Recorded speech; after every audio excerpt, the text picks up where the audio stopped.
Sometimes you hear about a game. You might see a trailer that piques your interest, a news article with some rumors of your favorite studio's new project. Sometimes you might even see a game at the launch of a brand new console generation. You might even see it as a game which is almost worth buying the console for. But unfortunately, games can get delayed. Below is one of these games. When it was first announced in 2013, it immediately caught my eye. The moody atmospheric visuals, the Zelda-like roguelike gameplay, and of course the awesome logo.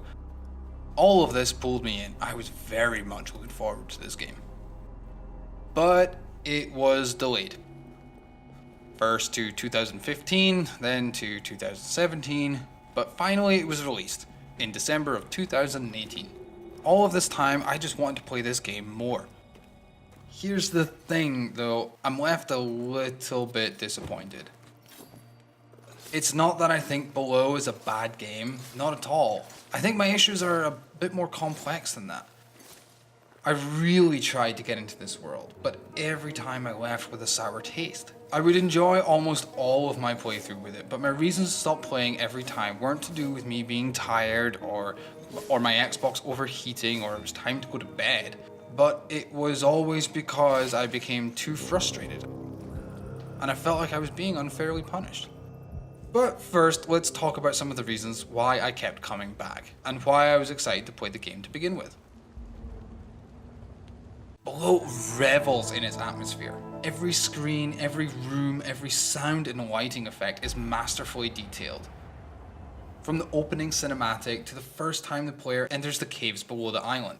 Every time I stopped at one of these campfires between floors, I couldn't help but actually get a sense of the isolation and relief my character would be feeling being able to take a rest in the cave system.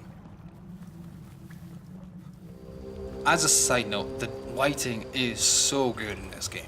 It almost feels like the darkness itself is another enemy which needs to be overcome. It really shows that the developers at Capybara Games cared a lot about the atmosphere and capturing this feeling of exploring a mysterious cave system alone, with nothing but the sword, shield, and your wits to keep you alive. Adding to these feelings is the clean and simple UI and stripped back, unobtrusive crafting and survival mechanics. You start the game with nothing but your sword, shield, and a few torches to light your way. You quickly pick up a magical lantern as well, but this is more of a key to open doors and uncover hidden objects than a part of your survival kit. As you explore, the player will pick up materials like string and vegetables that can be crafted into various items. You will need a stick, some string, and moss to craft more torches, which burn out as time goes on. The player's thirst and hunger will also increase over time, requiring the crafting of food and the collection of water to keep the player's health up. None of this is directly explained to the player, but that adds to the isolation and the reward when you figure these recipes out, allowing you to keep going. What is even more impressive is that these feelings are successfully portrayed from what many would consider a non-immersive isometric viewpoint. Not seeing the world through the eyes of the character, but still feeling a sense of being alone or the fear at the distant red glow of an enemy's eyes is fantastic and showcases the skill of the developer. This is perhaps why I feel disappointed every time I played Below. Not because the developers failed to convey any of these feelings, but because they pushed this atmosphere too far, where the game started to feel like it didn't want me to play anymore.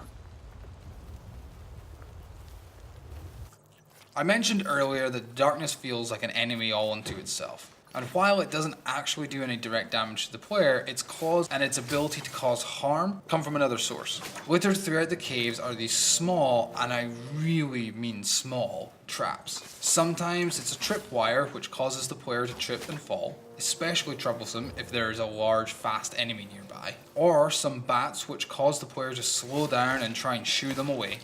Neither of these really cause any harm to the player, more of an inconvenience, which doesn't detract from the experience and only adds to it. There is one other type of trap though. It's these damn spikes. These spikes are littered throughout the caves, and before they are activated, the only indication of their presence is a small square on the ground, which, once stepped on, instantly activates the spike, which immediately kills the player, even at full health. What adds to this is the procedural nature of the rooms. Every playthrough, the rooms will look different. No layout is ever the same. And I have no issues with this. I actually really like the new feeling every time. It adds an almost unlimited replayability to the game. But because of this, the traps move around, disappear completely, or appear behind a pillar. Sometimes these traps will aid the player. They can kill the player in one hit, but they will also kill the enemy in one hit, which can be very useful if you are low on health, and on more than one occasion saved my character from certain death. But when you are trekking through a room or trying to return back to where you dropped your pack on a previous playthrough, suddenly, unless you're watching every pixel on screen, these spikes can kill you, sending you right back to the beach at the beginning of the game, starting your journey from scratch. Sure, there are shortcuts which can be uncovered, and you can add these collectible glowing stones to a campfire to make a one-time use waypoint to jump back to in the future. But when you've just died, started back at the beach, climbed up to the cave entrance, or jumped to the waypoint campfire, started the trek to recover all your items from your dead corpse, only to die in the first cave from some spikes, hidden in the dark, or behind a pillar, it can really discourage the player from making that journey again. And this happened to me on more than one occasion.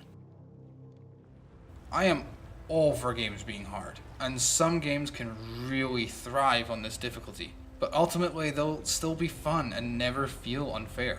I feel like the atmosphere and the feeling of isolation overshadow this fundamental aspect of this game. Ultimately, it punished me for playing, which is a shame. I really wanted to get to the bottom of this game.